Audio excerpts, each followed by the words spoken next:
Hello and welcome to TNP institute academy. So இன்றைக்கான news paper start பண்ணலாம்.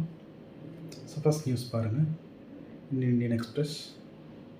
So Indian government operation Sindhu start பண்ணியிருக்கிறாங்க. எதுக்காக அப்படின்னா இப்போது கான்ஃப்ளிக்ட் டோன் ஈரானில் இருந்துட்டு இந்தியன் சிட்டிசன்ஸை எஃபெக்ட் பண்ணுறதுக்காக, இவாக்குவேட் பண்ணுறதுக்காக ஆப்ரேஷன் சிந்து ஸ்டார்ட் பண்ணியிருக்கிறாங்க. ஸோ இதே மாதிரி ஆப்ரேஷன்ஸ் பார்த்திங்க அப்படின்னா இந்தியா பல விஷயங்கள் பண்ணியிருக்கு. அந்த ஆப்ரேஷன்ஸனுடைய ஒரு சின்ன ஹிண்ட்டு பார்த்துடலாம். பாருங்கள், வந்தே பாரத் மிஷன் அப்படின்னு சொல்லிட்டு 2020 இந்தியா பண்ணியிருக்கிறாங்க. வந்தே பாரத் மிஷன் COVID-19 பேண்டமிக் டைமில் வேர்ல்டில் இருக்கக்கூடிய இந்தியன்ஸை ஃபுல்லாகவே கொண்டு வரக்கூடிய ஒரு ப்ரோக்ராமாக இருந்துச்சு. இது பார்த்திங்க அப்படின்னா it is one of the largest repatriation program globally. So India ஒரு மிகப்பெரிய ஒரு எஃபோர்ட். நெக்ஸ்ட்டு பாருங்கள், ஆப்ரேஷன் தேவி சக்தி. ஸோ அந்த ஆப்ரேஷன் தேவி சக்தி அப்படிங்கிறது 2021 பண்ணியிருக்கிறாங்க. ஆப்கானிஸ்தானில் ஒரு ஹியூமனிடேரியன் க்ரைசிஸ் வரப்போ அங்கேருந்து இந்தியன்ஸை ரிட்டன் கூப்பிட்டு வந்த ஒரு ப்ரோக்ராம் தான் ஆப்ரேஷன் தேவி சக்தி. தென் பாருங்கள், ஆப்ரேஷன் கங்கா. ஆப்ரேஷன் கங்கா 2022 பார்த்திங்க அப்படின்னா உக்ரைன் ரஷ்யா கான்ஃப்ளிக்ட் நடந்தப்போ உக்ரைனில் ஸ்டாண்டர்டாக இருந்த இந்தியன்ஸை சேஃபாக இந்தியாவுக்கு கூப்பிட்டு வந்த ப்ரோக்ராம் தான் ஆப்ரேஷன் கங்கா. தென் ஆப்ரேஷன் காவேரி. இதே மாதிரி 2023 பார்த்திங்க அப்படின்னா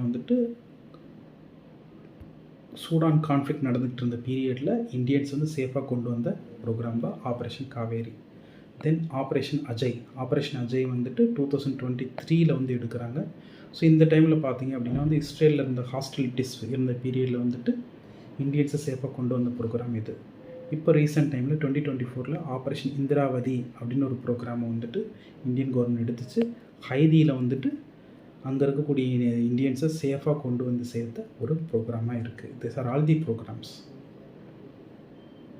so Vande Bharat mission COVID-19 2020 till 2022, operation Devi Shakti in Afghanistan, operation Ganga Ukraine, operation Kaveri Sudan, operation Ajay Israel, operation Indravati Haiti.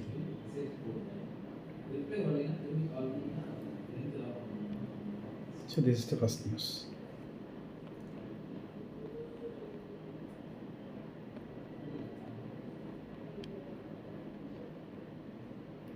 Next பாருங்கள், central government directed every state governments to observe June 25 constitution murder டேவாக அக்செப்ட் பண்ண சொல்கிறாங்க. Constitution murder டேவாக observe பண்ண சொல்லியிருக்கிறாங்க. June 25 date. ஏன் அப்படின்னா emergency கொண்டு 50 வருஷம் ஆயிடுச்சு, சரிங்களா? அதனால் இந்த பர்டிகுலர் டேவை கான்ஸ்டியூஷன் மர்டர் டேவாக அனௌன்ஸ் பண்ண சொல்லியிருந்துருக்கிறாங்க. ஸோ இந்த கான்ஸ்டியூஷனல் மர்டர் டேவாக அனௌன்ஸ் பண்ணக்கூடிய அந்த எமர்ஜென்சி கொண்டு வந்த இந்த பர்டிகுலர் டேட்டை பற்றின ஒரு ஸ்டோரியை நம்மளுடைய எக்ஸ்பிளைன் சீரீஸில் சீக்கிரமாகவே பார்க்கலாம்.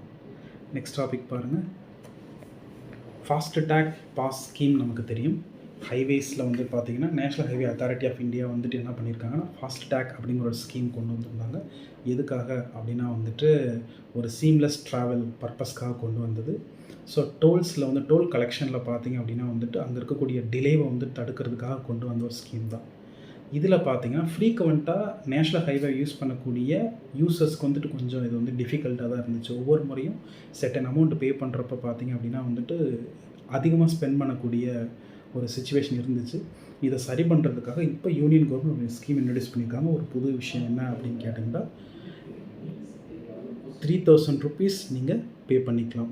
3000 rupees நீங்கள் பே பண்ணுற பட்சத்தில் இதை வச்சு நீங்கள் 200 trips யூஸ் பண்ணிக்கலாம் அப்படின்னு இருக்கிறாங்க. 200 trips யூஸ் பண்ணிக்கலாம் அப்படின்னா பாருங்கள், பெர் ட்ரிப்புக்கு பார்த்தீங்கன்னா பெர் ட்ரிப்புன்றது ஒரு ஒன் வேல போனால் 15 ரூபா அந்த மாதிரி ஃபிக்ஸ் பண்ணியிருக்கிறாங்க.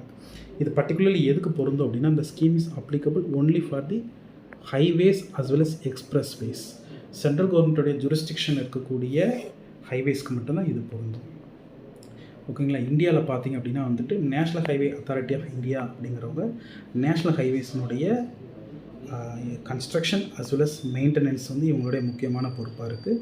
இவங்களுடைய கட்டுப்பாட்டுக்குள்ளே மட்டுமே பார்த்திங்க அப்படின்னா வந்துட்டு 70,000 கிலோமீட்டர் வந்துட்டு நேஷ்னல் ஹைவே அத்தாரிட்டி ஆஃப் இந்தியாவோட கட்டுப்பாட்டுக்குள்ளே இருக்குது. டோட்டல் நெட்வொர்க் பார்த்திங்கன்னா வந்துட்டு 1,00,000 கிலோமீட்டர் டோட்டல் நெட்வொர்க்ஸ் இருக்குது. ஓகே, இந்த ஃபாஸ்ட் டேக் அப்படிங்கிறது வந்து பார்த்திங்க அப்படின்னா 2021 இன்ட்ரடியூஸ் பண்ணியிருந்துருக்குறாங்க. ஓகே, நேஷ்னல் ஹைவே டோல் பிளாசாஸ்க்கு யூஸ் பண்ணியிருக்கிறாங்க. இப்போ நம்ம இதில் என்ன தெரிஞ்சுக்கலாம் அப்படின்னா வந்துட்டு national highway, state highway, district roadways, rural roadways அதை பற்றின ஒரு ஐடியா தெரிஞ்சுட்டு போகிறது நல்லது. இப்போ பாருங்கள் நேஷ்னல் ஹைவேஸ். இப்போ நேஷ்னல் ஹைவேஸ் அப்படிங்கிறது வந்து பார்த்திங்கன்னா வந்துட்டு ஃபஸ்ட்டு நேஷ்னல் ஹைவேஸை வந்துட்டு ரெகுலேட் பண்ணுறதுக்கு நேஷ்னல் ஹைவே அத்தாரிட்டி ஆஃப் இந்தியான்ற ஒரு பாடி வந்துட்டு 1995 கிரியேட் பண்ணுறாங்க. It was a autonomous body. So இது வந்து எந்த டிபார்ட்மெண்ட்டுக்கு கீழே வருதுன்னா மினிஸ்ட்ரி ஆஃப் சர்ஃபஸ் டிரான்ஸ்போர்ட்டுக்கு கீழே தான் ஃபஸ்ட்டு கொண்டு வந்தாங்க. இப்போ வந்துட்டு மினிஸ்ட்ரி ஆஃப் ரோட் அண்ட் டிரான்ஸ்போர்ட்டாக நம்ம மாற்றியாச்சு. ஸோ இந்த நேஷ்னல் ஹைவே அத்தாரிட்டி ஆஃப் இந்தியாவுக்கு கீழே பார்த்திங்கன்னா நேஷ்னல் ஹைவேஸ் எல்லாமே கவர் ஆகுது. அப்படி எடுத்த இனிஷியேட்டிவ்ஸில் நேஷ்னல் ஹைவே அத்தாரிட்டியாக எடுத்த இனிஷியேட்டிவ், மேஜரான இனிஷியேட்டிவ் பாருங்களேன், ரொம்ப இம்பார்ட்டன்ட் இனிஷியேட்டிவ்ஸ். யூஸ்வலி இது வந்துட்டு எல்லா காம்படிட்டிவ் எக்ஸாம்ஸ்லேயும் டிரான்ஸ்போர்ட் செக்டார் கேட்குறப்ப இது கேட்குறான். Golden quadrilateral. ஸோ இது பார்த்திங்க அப்படின்னா வந்து இந்தியாவில் இருக்கக்கூடிய பிக் 4 மெட்ரோஸை கனெக்ட் பண்ணக்கூடியது. இப்போ பாருங்கள், ஒவ்வொரு டைரெக்ஷன்லேயும் இருக்கக்கூடியது. நார்த்தில் டெல்லி, வெஸ்ட்டில் மும்பை, சவுத்தில் சென்னை, ஈஸ்டில் கொல்கட்டா, இந்த 4 சிட்டிஸையும் கனெக்ட் பண்ணக்கூடிய ஒரு முக்கியமான ஒரு ப்ராஜெக்ட். சரிங்களா? இந்தியாவினுடைய ஹை டென்சிட்டி டிராஃபிக் காரிடார் இது தான். ஸோ இதோடைய கிலோமீட்டர் ரேஞ்ச் பாருங்கள், 5846 கிலோமீட்டர் இருக்குது. இதே மாதிரி வந்துட்டு north south corridor, east west corridor அப்படிங்கிறது கொடுத்துருக்குறான். இப்போ நார்த் சவுத் காரிடார் அப்படிங்கிறது வந்துட்டு எதை கனெக்ட் பண்ணுதுன்னா நார்த்தில் ஜம்மு அண்ட் காஷ்மீரில் இருந்துட்டு சவுத்தில் கன்னியாகுமரியை கனெக்ட் பண்ணுது. ஸோ இது அரௌண்டு பார்த்திங்கன்னா 4076 கிலோமீட்டர் லென்த்து கொண்டது.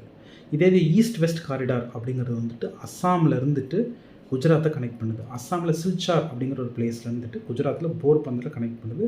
It was around 3640 kilometre. So இந்த golden quadrilateral north south east west காரிடார்ஸ்லாம் ரொம்ப important as far as examination is point of view. அடுத்து பாருங்கள் ஸ்டேட் ஹைவேஸ் பாருங்கள். பொதுவாகவே ஸ்டேட் ஹைவேஸ் கன்ஸ்ட்ரக்ட் பண்ணுறது மட்டும் கிடையாது, அதை மெயின்டைன் பண்ணுறது யார் அப்படின்னா ஸ்டேட் கவர்மெண்ட் தான். ஸோ இந்த ஸ்டேட் ஹைவேஸ் பொதுவாகவே வந்துட்டு என்ன பர்பஸ் அப்படின்னா இந்த ஹைவேஸ் பொதுவாகவே நேஷ்னல் ஹைவேவை கனெக்ட் பண்ணுற பர்பஸ்க்காக தான் யூஸ் பண்ணுறாங்க. நெக்ஸ்ட் டிஸ்ட்ரிக்ட் ஹைவேஸ் பார்த்தீங்க அப்படின்னா வந்துட்டு டிஸ்ட்ரிக்ட் ஹெட் குவார்ட்டர்ஸை ரூரல்லேருந்து இருக்கக்கூடிய பகுதி வந்து இணைக்கக்கூடிய ஒரு ரோட்ஸ் தான் district roads. Then rural roads. இந்தியாவை பொறுத்தவரை around 80% of the total road networks பார்த்திங்க அப்படின்னா ரூரல் ரோடு நெட்வொர்க்ஸாக தான் இருக்குது. ஸோ இதான் வந்துட்டு ரோடு நெட்வொர்க்ஸை பற்றின ஒரு இம்பார்ட்டண்டான டேட்டாஸ். இதில் நம்ம ஒரு விஷயம் தெரிஞ்சுக்கிற வேண்டியது, இந்த ரோடு நெட்வொர்க் வந்துட்டு நம்ம அடிக்கடி சொல்லுவாங்க ஹிஸ்டாரிக்லி கிராண்ட் ட்ரங்க் ரோடு அப்படின்னு சொல்லுவாங்க பிரிட்டிஷ் பீரியடில். இந்த கிராண்ட் ட்ரங்க் ரோடு அப்படிங்கிறது பிரிட்டிஷ் பீரியடில் கல்கட்டாலேருந்து பெஷாவர் வரைக்கும் கனெக்ட் பண்ணக்கூடிய ஒரு ரோடை தான் சொல்கிறாங்க. இன்றைக்கி நம்ம என்ன பண்ணியிருந்தோம், ஆக்சுவலி இந்த ரோடு யார் கன்ஸ்ட்ரக்ட் பண்ணது அப்படின்னு பார்த்தீங்கன்னா ஷெர்ஷா ஷூர் கேள்விப்பட்டிருப்பீங்க. இந்த ஷெர்ஷா ஷூர் தான் வந்துட்டு என்ன பண்ணுன்னா அதை தான் வந்துட்டு ராயல் ரோடு அப்படின்றது, அதாவது ஷாஹி ரோடு அப்படிங்கிறாங்க. அது இண்டஸ் வேலி, பஞ்சாப் சைடில் பார்த்தீங்கன்னா இண்டஸ் வேலியிலேருந்துட்டு பெங்காலில் வந்து சொனார் வேலி வரைக்கும் கனெக்ட் பண்ணுது.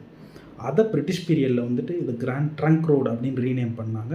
Okay, it connects Calcutta as well as பெஷாவரை கனெக்ட் பண்ணுது. இப்போ அந்த ரோடு நெட்வொர்க்கை 2ஆக பிரிச்சிருக்கிறாங்க. நேஷ்னல் ஹைவே 1 பார்த்திங்க அப்படின்னா டெல்லியிலேருந்து அம்ரிஸ்டர் வரைக்கும். இதேமாதிரி நேஷ்னல் ஹைவே 2 டெல்லியிலேருந்து கொல்கட்டா வரைக்கும். So national highway 1 as well as highway 2 இந்த ரெண்டு சேர்ந்தது தான் grand trunk road.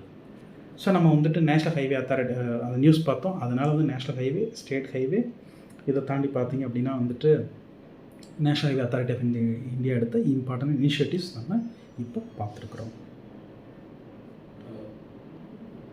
So next topic.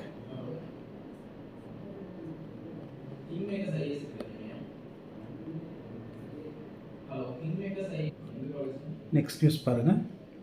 Next news வந்து ஹிந்துவில் இப்போ ரீசெண்டாக வந்துட்டு யூனியன் எஜுகேஷன் மினிஸ்ட்ரி என்ன ரிலீஸ் பண்ணியிருக்காங்க அப்படின்னா பெர்ஃபார்மன்ஸ் கிரேடட் இண்டெக்ஸ் ரிலீஸ் பண்ணியிருக்கிறாங்க. Performance graded index 2.0 union education ministry release பண்ணியிருக்குது. இதில் பெஸ்ட்டு பெர்ஃபார்மராக யார் வந்துருக்கிறதா சொல்கிறாங்கன்னா சண்டிகர் வந்துருக்கு பெஸ்ட்டு பெர்ஃபார்மராக. லோவஸ்ட்டு பெர்ஃபார்மராக வந்துட்டு மேகாலயா வந்திருக்கு. இந்த பெர்ஃபார்மன்ஸ் கிரேடட் இண்டெக்ஸில் வந்துட்டு எதை மெஷர் பண்ணுறாங்க அப்படின்னா வந்துட்டு ஓவராலாக ஸ்கூலுடைய எஜுகேஷன் சிஸ்டத்தை வந்துட்டு மெஷர் பண்ணுறாங்க. இதில் என்னென்ன இண்டிகேட்டர்ஸ் யூஸ் பண்ணுறாங்க பாருங்கள். Learning outcomes, quality, access, infrastructure, equity, governance process, teacher education and training. So கிட்டத்தட்ட 1000 பாயிண்ட்ஸ். இந்த 1000 பாயிண்ட்ஸில் பார்த்திங்க அப்படின்னா வந்துட்டு 761லேருந்து 1000 வரைக்கும் வந்துட்டு ஒரு ஸ்டேட்டு கூட அவ்வளோ பாயிண்ட்ஸ் எடுக்கலை. இதில் சண்டிகர் தான் வந்துட்டு பார்த்திங்க அப்படின்னா வந்துட்டு ஃபஸ்ட் பாயிண்ட் எடுத்திருக்கு. சண்டிகர் தான் first point எடுத்துருந்துருக்கு.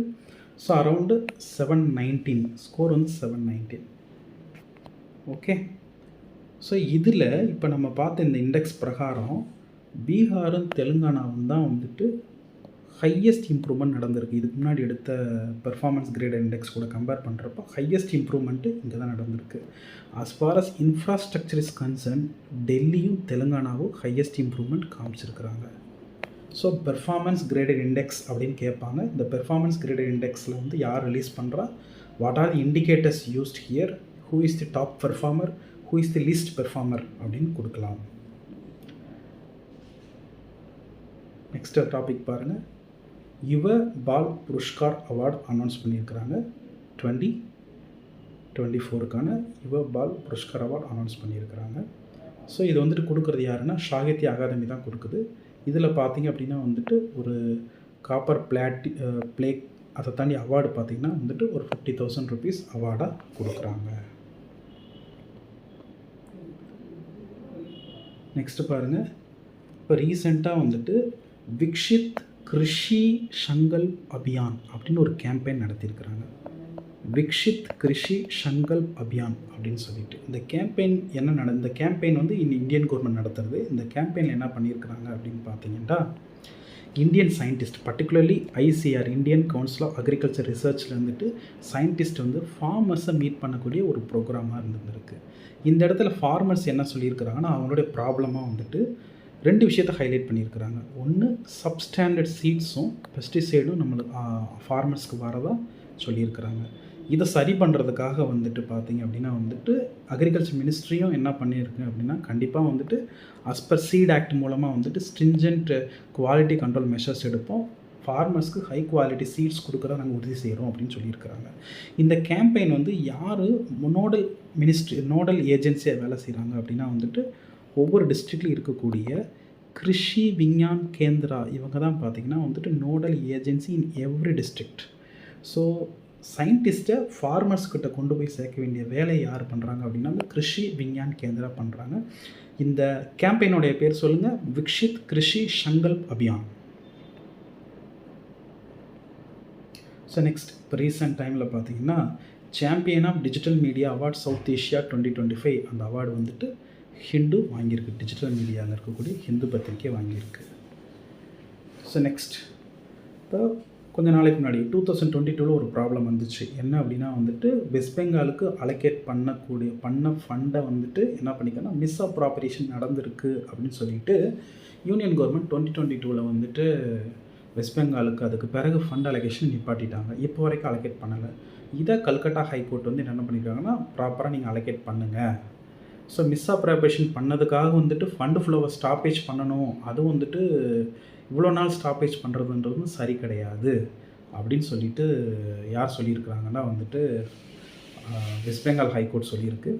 But minister rural டெவலப்மெண்ட்டில் என்ன சொல்லியிருந்துருக்கிறாங்க அப்படின்னு பார்த்தீங்கன்னா, அஸ் பர் MGNREG ஆக்ட் அவங்க வந்துட்டு என்ன பண்ணிக்கலாம் அப்படின்னா வந்துட்டு ஃபண்ட் ஃப்ளோ வந்துட்டு ரீசனலாக அவங்க வந்துட்டு அப்ராப்ரேஷன் ப்ராப்பராக நடக்கலை அப்படின்ற பட்சத்தில் வந்துட்டு மிஸ் அப்ராப்ரேஷன் நடந்துச்சுன்னா நிப்பாட்டி வைக்கலான்னு ஒரு ப்ரொவிஷன் இருக்கிறதா வந்து யூனியன் மினிஸ்ட்ரி சொல்லியிருந்திருக்கு. பட் எது எப்படியோ திரும்ப வந்துட்டு ஃபண்ட் ஃப்ளோ வந்துட்டு ஸ்டார்ட் பண்ணுங்கள் அப்படின்னு சொல்லிட்டு west Bengal high court, Calcutta high court வந்துட்டு சென்ட்ரல் கவர்மெண்ட்டுக்கு டைரக்ஷன்ஸ் கொடுத்துருக்குறாங்க. ஸோ இதில் நீங்கள் என்ன தெரிஞ்சுக்கணும் அப்படின்னா, Mahatma Gandhi national rural employment guarantee scheme பற்றி நீங்கள் ஜென்ரலாக தெரிஞ்சுக்கணும். So Mahatma Gandhi national rural employment scheme அப்படிங்கிறது வந்துட்டு 100 நாள் வேலை கொடுக்கக்கூடிய ஒரு திட்டம். யாருக்கு கொடுக்கலாம்? ரூரல் ரீஜனில் தான் அது கொடுக்குறாங்க. ரூரல் ரீஜனில் கொடுக்குறாங்க. இதில் யாருக்கு கொடுக்கலாம் அப்படின்னு பார்த்தீங்கன்னா, அன்ஸ்கில்டு லேபரர்ஸ்க்கு தான் கொடுக்குறாங்க. அன்ஸ்கில்டு லேபரராக இருக்கணும், ஒரு குடும்பத்துக்கு 100 நாள் வேலையை வந்து உறுதி செய்யணும். இதுதான் இந்த திட்டத்தோட நோக்கம். இந்த திட்டம் வந்து பார்த்திங்கன்னா டிமாண்ட் ட்ரிவன் ஸ்கீம் அப்படின்னு சொல்லுவாங்க. அதனால் டிமாண்ட் ட்ரிவன் ஸ்கீம் அப்படின்னா வந்துட்டு டிமாண்டை பொறுத்து பட்ஜெட் அலோகேஷன் அப்படிங்கிறது பண்ணுவாங்க. இந்த particular scheme implemented by minister rural development.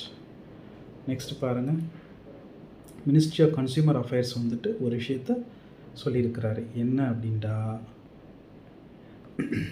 Legal metrology rules, அதாவது இந்தியன் ஸ்டாண்டர்ட் டைம் ரூல்ஸ். இப்போ இந்தியாவில் பார்த்திங்க அப்படின்னா வந்துட்டு பொதுவாகவே நம்ம இந்தியாவில் என்ன யூஸ் பண்ணிகிட்ருக்குறோம் அப்படின்னா வந்துட்டு கரண்ட்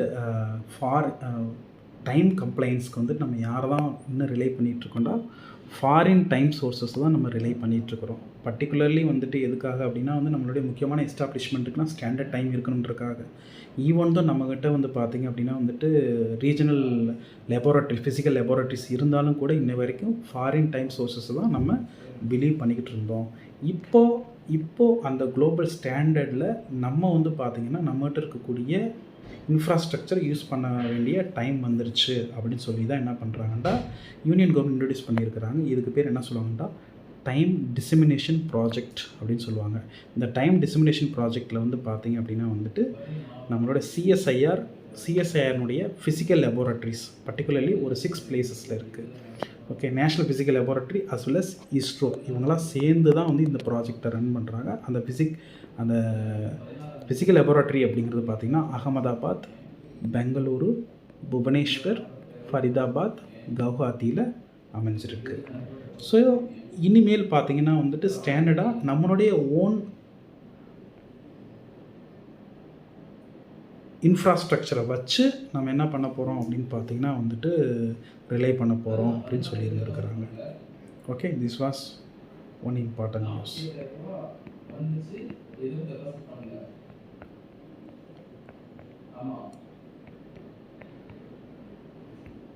ஸோ நெக்ஸ்ட் டாபிக் பாருங்கள். ஸோ இப்போ ரீசெண்ட் டைமில் நமக்கு தெரியும் finance commission 16th finance commission பார்த்திங்க அப்படின்னா வந்துட்டு இது என்ன நியூஸ் அப்படின்னு பார்த்தீங்கன்னா, இப்போது மோர் தென் half ஆஃப் தி ஸ்டேட்ஸ் இந்தியாவில் வந்துட்டு தங்களுக்கான டேக்ஸ் டெவல்யூஷன் சொல்லுவாங்க. வரி வந்து மொத்தமாக வந்து ஸ்டேட் கவர்மெண்ட்ஸ் ஃபுல்லாக வந்துட்டு யாருக்கு வரியை கலெக்ட் பண்ணி தராங்கன்னா certain taxes union government collect பண்ணி தராங்க. அந்த டோட்டலாக வரக்கூடிய வரியில் 41% வந்துட்டு என்ன பண்ணுறாங்கன்னா யூனியன் கவர்மெண்ட் என்ன பண்ணுதுன்னா ஸ்டேட் கவர்மெண்ட்ஸ்க்கு மொத்தமாக பிரித்து தருது. அதாவது யூனியன் கவர்மெண்ட்டுக்கிட்ட இருந்துட்டு ஸ்டேட் கவர்மெண்ட்ஸ்க்கு கொடுக்குறாங்க. இதை நம்ம என்ன சொல்லலாம்னா வெர்டிக்கல் டெவல்யூஷன் சொல்லலாம், வெர்டிக்கலாக கொடுக்குறது. இந்த 41% அப்படிங்கிறது வந்துட்டு 50%ஆக பிரித்து கொடுங்க அப்படின்னு சொல்லிட்டு யார் கேட்டுட்ருக்குறாங்கன்னா ஸ்டேட் கவர்மெண்ட்ஸ் கேட்டுட்ருக்குறாங்க. சரிங்களா? இப்போ நார்மலாக அந்த 41% பிரித்து கொடுக்குறது அப்படிங்கிறது வந்துட்டு எப்போ இந்த நடைமுறை எப்போ வந்துச்சு அப்படின்னா வந்து 14th ஃபினான்ஸ் கமிஷன்லேருந்து வந்துச்சு. இப்போ நம்ம 15th ஃபினான்ஸ் கமிஷன் அமைச்சாச்சு. இந்த 15th ஃபினான்ஸ் கமிஷனுடைய சேர்மன் யார் அப்படின்னு பார்த்தீங்கன்னா அரவிந்த் பனாகாரியா.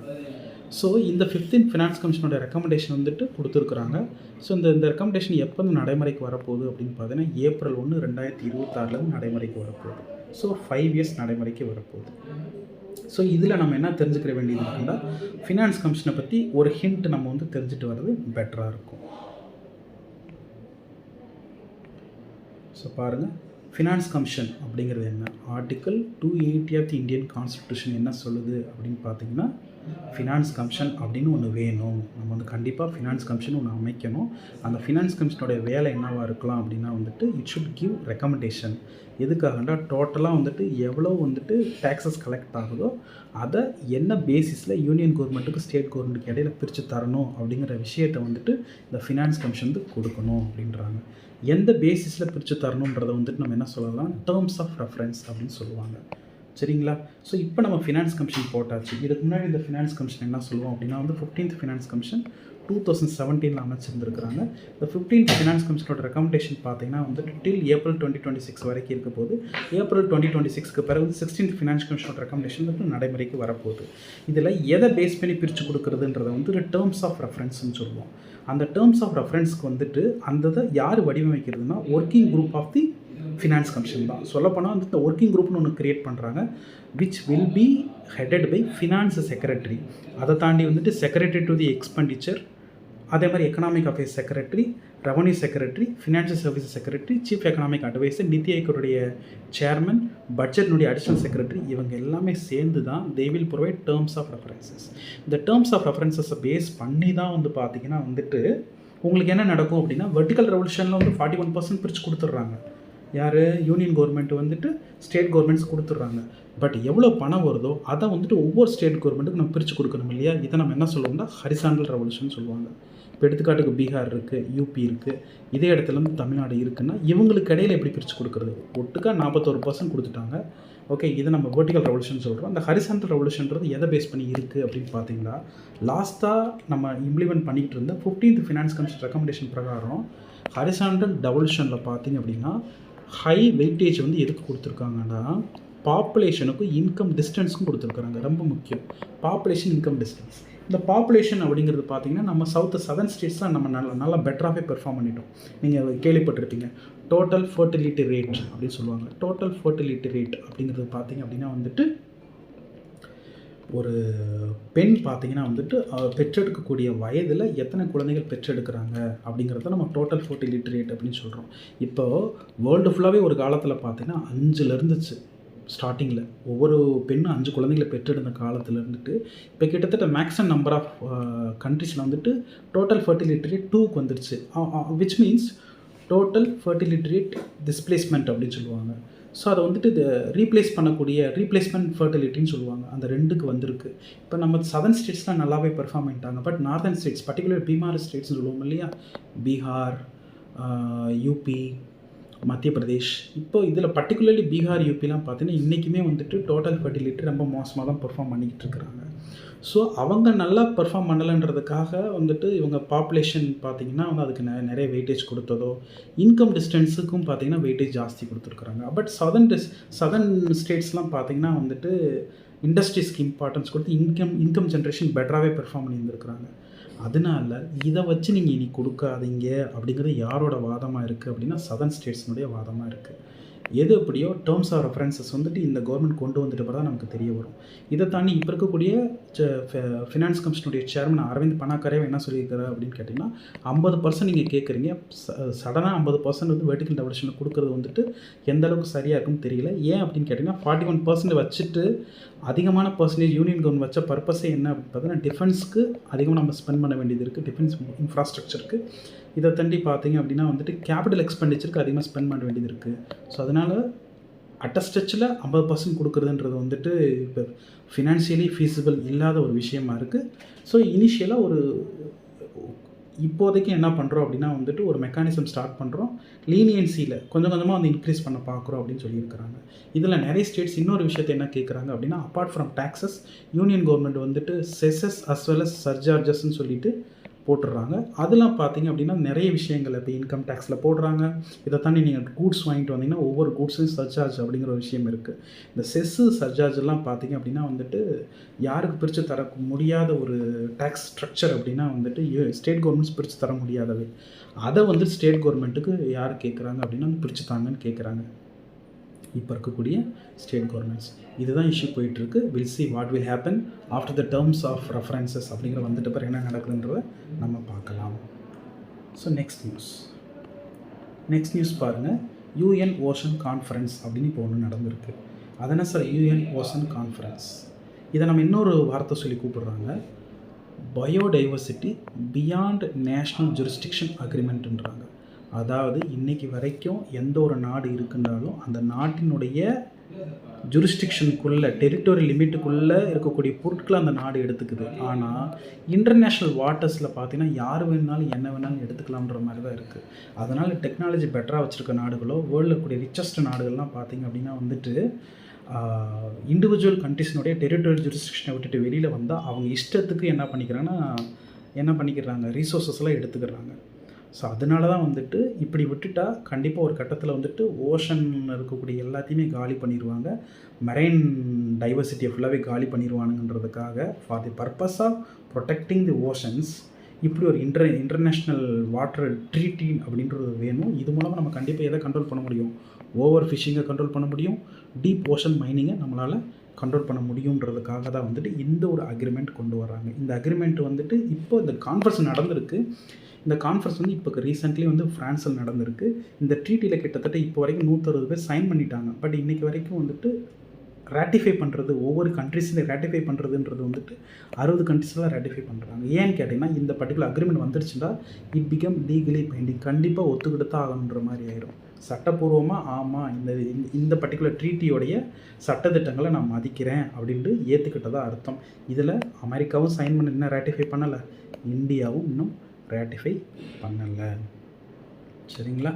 ஸோ இதை தான் நம்ம என்ன சொல்கிறோம்னா பயோடைவர்சிட்டி பியாண்ட் நேஷனல் ஜூரிஸ்டிக்ஷன் அப்படின்றாங்க, BBNJ அப்படிங்கிறாங்க. இவங்க நடத்தக்கூடியது தான் வந்துட்டு யுனைடெட் நேஷன்ஸ் ஓஷன் கான்ஃபரன்ஸ் தான் இந்த அக்ரிமெண்ட் கொண்டு வர்றாங்க. ஓகே, இதை தாண்டி சில நாடுகள் வந்து சின்ன சின்ன இனிஷியேட்டிவ்ஸ் எடுத்துருக்குறாங்க. அது என்னன்னு நம்ம பார்க்கலாம். இப்போ பாருங்கள், high ambition coalition for quiet ocean அப்படிங்கிற ஒரு இனிஷியேட்டிவ் எடுத்துருக்குறாங்க. இந்த இனிஷியேட்டிவ் வந்து யார் எடுத்துருக்குறாங்கன்னா கனடாவும் பனாமாவும் சேர்ந்து எடுத்துருந்துருக்குறாங்க. இதில் 37 நாடுகள் சேர்ந்துருக்குறாங்க. இந்த இனிஷியேட்டிவ் வந்துட்டு மெயினாக என்னென்னா ஓஷனில் நாய்ஸ் பொல்யூஷனை குறைக்கணுன்றதுக்காக கொண்டு வந்த ஒரு இனிஷியேட்டிவ். நீங்கள் என்ன புரிஞ்சுக்கணும், high ambition coalition for quiet ocean அப்படிங்கிறது யார் எடுத்த இனிஷியேட்டிவ்? பனாமா, கனடா எடுத்த initiative. It is for what அப்படின்னா to tackle the ocean noise pollution on a global scale. Next பாருங்கள், ocean risk and resilience action alliance அப்படின்னு சொல்லிட்டு ஒரு initiative, ocean risk and resilience action alliance, particularly to helping the small island developing states. So climate change மூலமாக வரக்கூடிய இம்பேக்டை அவங்க தாங்கிறதுக்கான ரெசிலியன்ஸுக்காக funding அப்படிங்கிறது பண்ணக்கூடிய ஒரு அக்ரிமெண்ட் தான். இப்போ ரீசெண்டாக கனடா வந்துட்டு பார்த்திங்கன்னா ஒரு 9 மில்லியன் வந்துட்டு பார்த்திங்கன்னா அலோகேட் பண்ணியிருந்துருக்குறாங்க. ஸோ நெக்ஸ்ட் பாருங்கள், யூரோப்பியன் கமிஷன் இப்போ ரீசெண்ட் டைமில் வந்துட்டு 1 பில்லியன் யூரோ வந்துட்டு சப்போர்ட் பண்ணுறாங்க. எதுக்காகனா ஓஷன் சேஃப்டி, ஓஷன் கன்சர்வேஷன் எஃபோர்ட்டுக்காக யூரோப்பியன் யூனியன் வந்துட்டு பார்த்திங்கன்னா வந்துட்டு 1 பில்லியன் யூரோ ஸ்பெண்ட் பண்ணுறாங்க. அப்புறம் ஃப்ரெஞ்ச் பாலினேஷியா வந்துட்டு வேர்ல்டில் இருக்கக்கூடிய லார்ஜஸ்ட் மெரைன் ப்ரொடெக்டட் ஏரியாவை வந்துட்டு க்ரியேட் பண்ண போகிறதா ஒரு கண்ட்ரி சொல்லியிருக்கு. ஃப்ரெஞ்ச் பாலினேஷியான்னு ஒரு கண்ட்ரி சொல்லியிருக்கு. This all about UN Ocean Conference. So ஹிண்டில் வந்து இம்பார்ட்டன்ட் நியூஸஸ் கவர் பண்ணிட்டோம். இப்போ எக்ஸ்பிரஸில் வந்த இம்பார்ட்டண்டாக ஒரு நியூஸ் இருக்குது பாருங்கள். இதுவும் எடிட்டோரியலில் வந்த நியூஸ் தான். ஸோ இது எதை பற்றினது அப்படின்னு பார்த்தீங்கன்னா, it related to quantum key distribution. So what is quantum key distribution? முதல்ல குவாண்டம், நீங்கள் குவாண்டம் மெக்கானிக்ஸ் படிச்சிருப்பீங்க. இப்போ குவாண்டம் அப்படிங்கிறது வந்துட்டு முதல்ல நம்ம பிட்ஸ் கேள்விப்பட்டிருக்கிறோம், 0, 1 இதை தான் நம்ம பிட்ஸ்ன்னு சொல்லுவோம். இப்போ கியூபிட் அப்படிங்கிறது வந்துட்டு 0க்கும் 1க்கும் இடையில இருக்கக்கூடிய ஒரு வேல்யூ வந்துட்டு நம்ம என்ன சொல்கிறோம் அப்படின்னா கியூபிட் அப்படின்றாங்க. ஸோ இப்போ நார்மலாக நீங்கள் ஒரு வாட்ஸ்அப் பண்ணுறீங்க. இப்போ வாட்ஸ்அப் பண்ணுறீங்க அப்படின்னா வந்துட்டு இப்போ நீங்கள் ஒருத்தவங்க மெசேஜ் பண்ணுறீங்க அப்படின்னா இப்போ நீங்கள் சென்டராக இருக்கீங்க, ஒருத்தர் ரிசீவர் இருக்கிறாரு. சென்ட் பண்ணுறப்போ நீங்கள் யாரையும் என்கிரிப்ட் பண்ணுறது கிடையாது. ஸோ உங்களுக்கு பதிலாக வாட்ஸ்அப் கம்பெனி அந்த பிளாட்ஃபார்ம் தான் என்கிரிப்ட் பண்ணுது, திரும்ப அந்த பிளாட்ஃபார்மை டீக்ரிப்ட் பண்ணி விட்டுருது. இப்படி தான் இருந்துக்கிட்டு இருக்கு இப்போ வரைக்கும். இப்போ அந்த குவாண்டமில் என்ன பண்ணலான்னா, ஒரு இண்டிவிஜுவல் பர்சன் நீங்கள் தனியாக கீ கொடுக்கலாம். நீங்கள் தனியாக கீ கொடுத்து நீங்கள் என்கிரிப்ஷன் பண்ணி நீங்கள் இந்த கீயை யார்கிட்ட கொடுக்குறீங்க, அந்த ரிசீவர்கிட்ட கொடுத்தா தான் அந்த மெசேஜை வந்து டீக்ரிப்ட் பண்ண முடியும். ஸோ இந்த மாதிரி இண்டிவிஜுவலாக ஒரு சீக்ரெட் ரேண்டம் கீயை வந்துட்டு யூஸ் பண்ணக்கூடிய ஒரு டெக்னாலஜியை தான் நம்ம என்ன சொல்கிறோம்னா குவாண்டம் கீ டிஸ்ட்ரிபியூஷன் டெக்னாலஜி அப்படின்னு சொல்கிறோம். இந்த டெக்னாலஜி வந்துட்டு இப்போ நம்ம பேசணும்லையே இந்த மெக்கானிசத்துக்கு இன்னொரு பேர் தான் குவாண்டம் என்டாங்கிள்மெண்ட் அப்படிங்கிறோம். இது மூலமாக வந்துட்டு நமக்கு எந்தெந்த இடத்துல யூஸ் ஆகும் அப்படின்னு பார்த்தீங்கன்னா, பர்டிகுலர்லி வந்துட்டு இந்தியாவில் மாதிரி பெரிய நாடுகளில் டிஃபென்ஸில், டெலிகம்யூனிகேஷனில், ஃபினான்ஸில், இந்த மாதிரி இடங்களுக்குலாம் இது நல்லாவே யூஸ் ஆகும். இப்போ இதில் தான் வந்துட்டு நம்மளுடைய IIT டெல்லியும் DRDOவும் சேர்ந்து வந்துட்டு ஒரு செக்யூரான கம்யூனிகேஷன் டெவலப் பண்ணுறதுக்கான ஒரு சின்னதாக ஒரு அச்சீவ்மெண்ட் பண்ணியிருக்கிறாங்க. இது மூலமாக வந்துட்டு பார்த்திங்கன்னா வயர்டு நெட்வொர்க்கில் மட்டும் கிடையாது, ஈவன் வந்துட்டு வயர்லெஸ்லேயும், பர்டிகுலர்லி பார்த்திங்க அப்படின்னா வந்துட்டு ஃபைபர் இல்லாமலும் நம்மளால் என்ன பண்ண முடியும், இந்த செக்யூர் கம்யூனிகேஷன் பண்ணுறதுக்கான ஒரு மெக்கானிசத்தை நம்ம இப்போ டெவலப் பண்ணியிருக்கிறோம். இப்போது இந்த குவாண்டம் மெக்கானிக், இந்த குவாண்டம் கம்ப்யூட்டிங் மெக்கானிக்ஸில் வந்துட்டு வேறு யார் பெட்டராக பெர்ஃபார்ம் பண்ணியிருக்கிறாங்கன்னா சைனா பண்ணியிருக்கு. இதுதான் பார்த்தீங்கன்னா வேர்ல்ட்லேயே லார்ஜஸ்ட் குவாண்டம் கம்யூனிகேஷன் நெட்வொர்க் வச்சுருக்கக்கூடிய ஒரு நாடு. கிட்டத்தட்ட 12,000 கிலோமீட்டர் வச்சுருக்கு. அவ்வளோ லென்த்துக்கு வந்துட்டு இந்த கம்யூனிகேஷன் நெட்வொர்க் டெவலப் பண்ணியிருக்கிறாங்க. இப்போ இவங்க இது மட்டும் கிடையாது, இவங்க 2 சேட்டலைட்டுமே வந்துட்டு குவாண்டம் சேட்டலைட் ரிலீஸ் பண்ணி அனுப்பிச்சிருக்கிறாங்க. மீசியஸ் ஜினான் 1 அப்படிங்கிற ஒரு 2 குவாண்டம் சேட்டலைட்டே அவங்க அனுப்பிச்சிருக்கிறாங்க. அது மூலமாக வந்துட்டு அவங்க secure links between the ground as well as space வரைக்குமே பண்ணி வச்சுருக்கிறாங்க. ஸோ இந்தியாவுக்கு இந்த மாதிரி இடத்துல வந்து என்ன தேவை அப்படின்னா, நமக்கு மெயினான விஷயம் வந்துட்டு இந்த மாதிரி ஒரு குவாண்டம் டெக்னாலஜி மட்டும் கிடையாது, எந்த ஒரு இன்னோவேஷன் வரணும் அப்படின்னா we suppose to interlink our premier academic இன்ஸ்டிடியூஷன்ஸை வந்து டிஆர்டிஓவோடையும் இண்டஸ்ட்ரி அகாடமியோடையும் நம்ம வந்துட்டு இணைக்கிறோம். It is like a troika இணைச்சோம்னா வந்துட்டு தாராளம் நம்ம இந்தியானாலேயும் வந்துட்டு ஒரு கட்டிங் ஏஜ் டெக்னாலஜி அப்படிங்கிறத வந்துட்டு தாராளமாக ப்ரொடியூஸ் பண்ண முடியும். ஸோ இந்த இடத்துல வந்து குவாண்டம் டெக்னாலஜி பற்றி நம்ம பார்த்தோம். நெக்ஸ்ட் டாபிக் பாருங்கள். இவர் பாருங்கள், சீஃப் எக்கனாமிஸ்ட்டு, இந்தியாவினுடைய ஹியூமன் டெவலப்மெண்ட் இண்டெக்ஸில் வந்து வேலை செஞ்சுருக்கிறாரு. ஸோ ஒரு மெயினாக சொல்ல வர வேண்டிய விஷயம் என்ன அப்படின்னு கேட்டிங்கன்னா, அது ஹோலிஸ்டிக்காகவே நான் சொல்லிடுறேன். இந்தியாவில் பார்த்தீங்க அப்படின்னா வந்துட்டு பாப்புலேஷன் அப்படிங்கிறது வந்துட்டு 1950களில் சைனாவும் இந்தியாவும் வந்து டிராஸ்டிக் டிஃப்ரென்ஸ் இருக்குது. இப்போ சைனாவில் பார்த்தீங்கன்னா அந்த டைமில் வந்துட்டு 5500 மில்லியன் இருந்துச்சு. ஆனால் இந்தியாவில் 350 மில்லியன் தான் இருந்துச்சு. மேற்கொண்டு சைனா பார்த்திங்கன்னா லாஸ்ட் 2-3 டிகேடாக வந்துட்டு ஹியூமன் டெவலப்மெண்ட்டில் விஷயங்களை நிறைய ஸ்பெண்ட் பண்ணியிருக்காங்க. பர்டிகுலர்லி வந்துட்டு விமன் எஜுகேஷனுக்கு, விமன் ஹெல்த்துக்கு நிறைய ஸ்பெண்ட் பண்ணதுனால அவங்களால வந்துட்டு என்ன பண்ண முடிஞ்சுது அப்படின்னா வந்துட்டு ஒரு சென்சிட்டைசேஷனை க்ரியேட் பண்ண முடிஞ்சுது. பெண்கள் வந்துட்டு அவங்களுக்கு எவ்வளோ குழந்தை பெற்றுக்க முடியுமோ அவ்வளோ மட்டும் பெற்றுக்கிட்டால் போதுன்ற மாதிரி ஒரு சென்சிட்டைசேஷன் க்ரியேட் பண்ணாங்க. விமன் எம்பவர் ஆனாங்க. ஹெல்த் நல்லா இம்ப்ரூவ் ஆச்சு, எஜுகேஷன் நல்லா இம்ப்ரூவ் ஆச்சு. பட் இந்தியா இன்னும் இம்ப்ரூவ் ஆகலை. ஏன்னா இப்போ ரீசெண்ட் டைமில் ஒரு 2 இயர்ஸ் பேக் தான் வந்துட்டு இந்தியா வந்துட்டு வேர்ல்ட் லார்ஜஸ்ட் பாப்புலேட்டட் கண்ட்ரின்னு அனௌன்ஸ் பண்ணியிருக்கிறோம். ஸோ இதில் என்ன விஷயம்னா, நம்ம டீமோக்ராஃபிக் டிவைடண்ட் இருக்குன்றாங்க. அது என்ன சார் டீமோக்ராஃபிக் டிவைடண்ட் அப்படின்னா, எந்த ஒரு நாட்டில் ஒர்க்கிங் பாப்புலேஷன் ஜாஸ்தி இருக்கோ, டிபெண்டன்ட் பாப்புலேஷன் ரொம்ப கம்மியாக இருக்கக்கூடிய விஷயத்தை தான் வந்து நம்ம டீமோக்ராஃபிக் டிவைடண்ட் அப்படின்றோம். ஸோ அந்த டீமோக்ராஃபிக் டிவைடண்ட் நம்ம இருக்குன்னு நினச்சிட்டு இருக்கிறோம். உண்மையை சொல்லப்போனால் நம்ம டீமோக்ராஃபிக் டிவைடன்றது வந்துட்டு என்ன ஆக போகுது அப்படின்னா வந்துட்டு இப்போ டிக்ளைன் ஆக ஆரம்பிச்சிருச்சுன்னு இந்த ஆத்தர் சொல்ல வர்றாரு. ஸோ அதாவது வந்துட்டு ஒர்க்கிங் ஏஜ் பாப்புலேஷன் வந்துட்டு குறைஞ்சிக்கிட்டே போகும் அப்படின்றாரு. ஸோ இந்தியாவில் வந்துட்டு பார்த்திங்கன்னா வந்துட்டு இப்படி ஒர்க்கிங் ஏஜ் பாப்புலேஷன்றது இப்போ குறைய ஆரம்பிச்சிருச்சு. அதை அவங்க கவனிக்காமல் இருக்கிறாங்க. இதை நம்ம சரி பண்ணுறதுக்கு என்ன பண்ணணும்? ஏன்னா 2040 ப்ளஸில் வர்றது பார்த்திங்கன்னா ஒரு 10-15 வருஷத்தில் வந்துட்டு டெமோக்ராஃபிக் டிவிடெண்டோடைய பெனிஃபிட்டை நம்ம சீக்கிரமாக ரீச் பண்ணி ஆகணும் அப்படிங்கிறது வந்துட்டு இவருடைய நோக்கமாக இருந்தாலும், இன்றைக்கி இன்னுமே இவ்வளோ பாப்புலேஷன் வருது, அதுக்கு என்னென்ன காரணங்களாக அவர் லிஸ்ட் அவுட் பண்ணுறாரு அப்படின்னு பார்த்தீங்கன்னா வந்து இந்த நார்தர்ன் ஸ்டேட்ஸ் தான் ரிப்போர்ட் பண்ணுறாரு. பர்டிகுலர்லி பார்த்தீங்கன்னா ஹிந்தி பெல்ட்டை ரிப்போர்ட் பண்ணுறாரு. ஸோ அதில் வந்துட்டு பார்த்தீங்கன்னா பீகார் பார்த்தீங்கன்னா டோட்டல் ஃபர்டிலிட்டி ரேட் இன்னும் 3 இருக்குது. உத்தரப்பிரதேசத்தில் 2.7 இருக்குது. ஜார்க்கண்டில் 2.4. அதாவது 3ண்டா ஒரு ஆண் பெண் இருக்காங்கன்னா 3 பிள்ளைங்களை பெற்றெடுக்கிறாங்க. இந்த மாதிரி இருக்குது. ஆனால் சவுத் இந்தியாவில் பாருங்கள் ரீப்ளேஸ்மெண்ட் லெவலுக்கு வந்துருச்சு. அதாவது ரீப்ளேஸ்மெண்ட்டில் டிஎஃப்ஆர் வந்துட்டு 2க்கு வந்துருச்சு. நார்தர்ன் ஸ்டேட்ஸில் இன்னும் வராமல் இருக்குது. சரிங்களா? இதுக்கு காரணங்களாக என்னென்ன சொல்கிறாரு அப்படின்னு பார்த்தீங்கன்னா வந்துட்டு unmet need of family planning பண்ணுறதுக்கு தேவையான விஷயங்களை சரியாக பண்ணித்தரல அப்படிங்கிறாரு. இப்போ பார்த்தீங்கன்னா 100 பேரில் வந்துட்டு நேஷ்னல் லெவலில் நேஷ்னல் ஃபேமிலி ஹெல்த் சர்வே என்ன சொல்லுதுன்றா 100 பேரில் 12.9 100 பேரில் 12.9 பேருக்கு தான் வந்துட்டு அவங்க ஃபேமிலி பிளானிங்க்கு தேவையான விஷயங்கள் வந்துட்டு கிடைக்காம போயிடுது. ஆனால் யூபியில் பார்த்தீங்கன்னா 18% கிடைக்காம போயிடுது. பீகாரில் பார்த்தீங்கன்னா 21% கிடைக்காம போயிடுது. ஸோ சொல்லப்போனால் நம்ம இந்த பார்க்கக்கூடிய இந்த நார்தர்ன் ஹிந்தி பெல்ட் மட்டுமே, நம்ம சொல்லக்கூடிய அந்த 2-3 ஸ்டேட் மட்டுமே இந்தியானுடைய பாப்புலேஷனில் 1/4 ஆஃப் தி பாப்புலேஷன் இவங்க மட்டுமே வந்துடுறாங்க. ஸோ ஒரு பக்கம் இது வந்து சோசியல் இஷ்யூ தாங்க. இது வந்து என்ன சொல்லலாம்னா பாப்புலேஷன் இஷ்யூன்னு சொல்லலாம். ஸோ அந்த பாப்புலேஷன் இஷ்யூஸ்க்கு காரணங்கள் என்னென்னன்றதை நம்ம லிஸ்ட் அவுட் பண்ணிகிட்டு இருக்கிறோம். ஸோ ஒரு side unmet need of family planning, ரெண்டாவது பார்த்தீங்க அப்படின்னா வந்துட்டு அந்த ரீஜனில் பொதுவாகவே வந்துட்டு girls married in an very earlier age. பாருங்கள், 18 வயசுல மேரேஜ் பண்ணிடுறாங்க. அது எத்தனை பர்சன்ட் பாருங்களேன், கிட்டத்தட்ட 42.5% வந்து பார்த்தீங்கன்னா 18 வயசில் 100 பெண்கள் வந்து மேரேஜ் பண்ணாங்கண்டா 42 பெண்கள் வந்துட்டு 18 வயசு தொடுறப்பயே மேரேஜ் பண்ணிடுறாங்க. ஆனால் வந்துட்டு இந்தியாவுடைய ஆவரேஜ் ஏஜ் பாருங்களேன், இந்தியாவுடைய ஆவரேஜ் ஏஜ் எந்த வயசில் மேரேஜ் பண்ணாலும் 28.8% பார்த்தீங்கன்னா 28% தான் வந்துட்டு அவங்க ஆவரேஜ் ஏஜில் இது பண்ணிகிட்ருக்குறாங்க. அது இந்தியா ஃபுல்லாக வந்துட்டு 100ல் 26 பேர் தான் வந்துட்டு 18 வயசுக்கு மேலே 18 வயசில் மேரேஜ் பண்ணுறாங்கன்னா, பீகாரில் மட்டும் 42% வந்துட்டு மேரேஜ் பண்ணிடுறாங்க.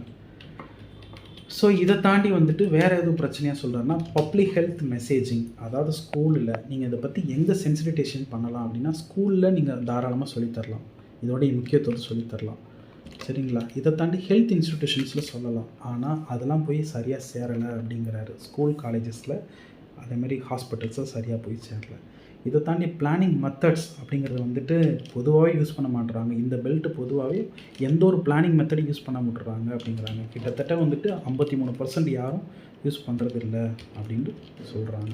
ஸோ இது மூலமாக வந்துட்டு இந்தியாவுடைய மேஜர் பிரச்சனை அவர் எதாவது சொல்கிறாரு பார்த்தீங்கன்னா, ஒரு சைடு வந்துட்டு ஏஜிங் ஜாஸ்தி ஆகிட்டு இருக்குது, ஒரு சைடு ஹை ஃபர்டிலிட்டி ரேட் இன்னும் நார்த் இந்தியாவில் இருந்துக்கிட்டு தான் இருக்குது. இதே மாதிரி வந்துட்டு உள்ள கான்ட்ரசெப்டிவ் யூசேஜ் வந்துட்டு நார்த்தில் இன்னும் கம்மியாக தான் இருந்திருக்கு.